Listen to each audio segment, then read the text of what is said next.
de ressources naturelles. Nous sommes instruits, en général ici au Canada, tous les Africains qui arrivent ici, qui vont aux universités, il n'y a que des étudiants qui ont le doctorat, qui ont la maîtrise. Nous sommes prêts, nous sommes engagés pour faire un nouveau Afrique.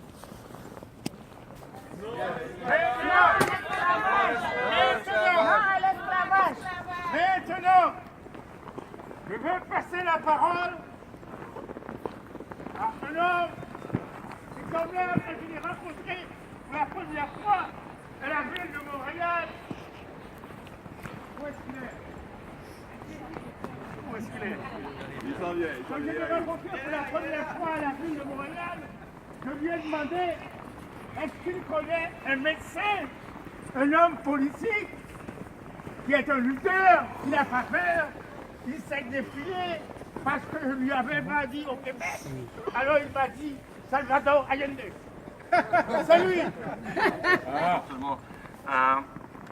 Bien sûr, ce qui se passe en Libye est un réveil brutal sur ce qui nous apparaît comme tout à fait incompatible avec notre humanité, avec ce qui est supposé être maintenant un a priori pour l'ensemble de la planète. Tous les hommes et les femmes sont libres et égaux en droit et en liberté. Cependant, ce réveil brutal doit nous attirer notre attention sur une réalité qui existe malheureusement au-delà de la frontière libyenne, comme ça vient d'être mentionné, que ce soit en Mauritanie, que ce soit en Sahara occidental, et aussi dans d'autres pays où des communautés immigrantes sont littéralement prises en esclavage.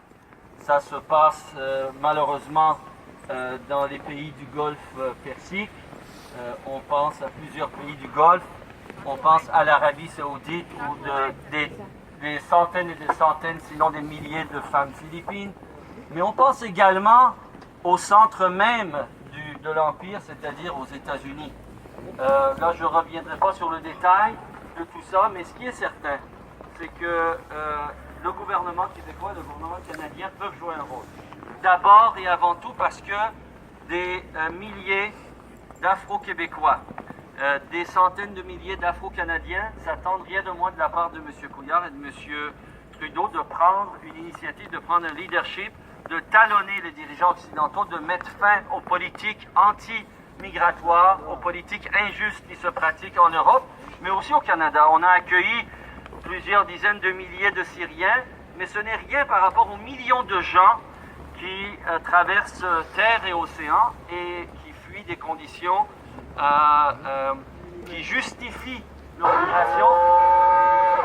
Oui, c'est le cri que nous devrions lancer.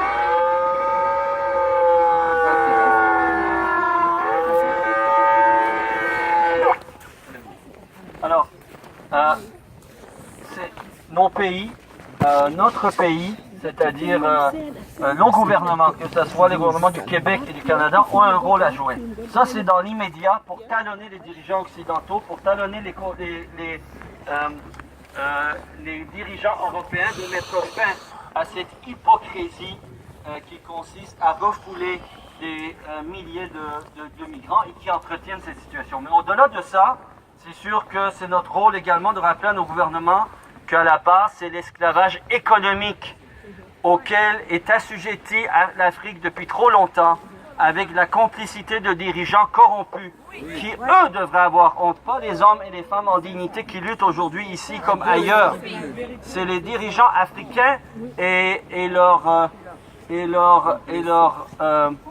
complices. En fait, c'est les dirigeants occidentaux et leurs complices africains qui devraient avoir honte et être tenus responsables de cet esclavage.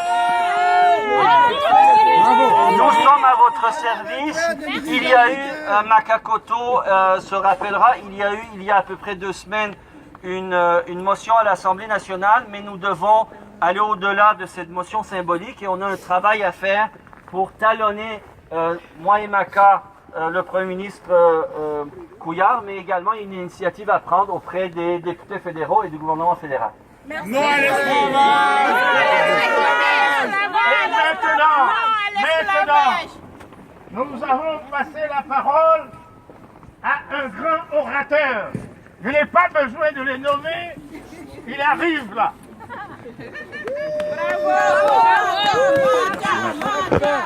Alors, chers amis, bonjour. Je ne vais pas reprendre tout ce qui a déjà été dit.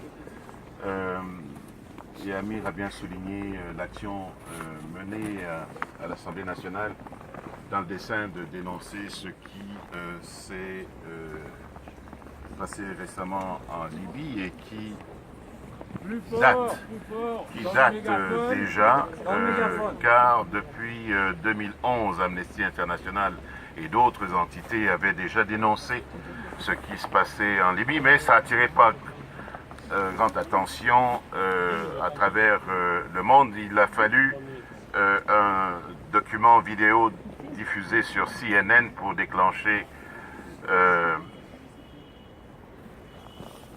beaucoup d'émotions ici et ailleurs à travers le monde. Il est inadmissible qu'un continent considéré comme le plus riche au monde déverse sa jeunesse à travers le désert, à travers les mers du monde pour espérer trouver le salut ailleurs, en Occident plus spécifiquement.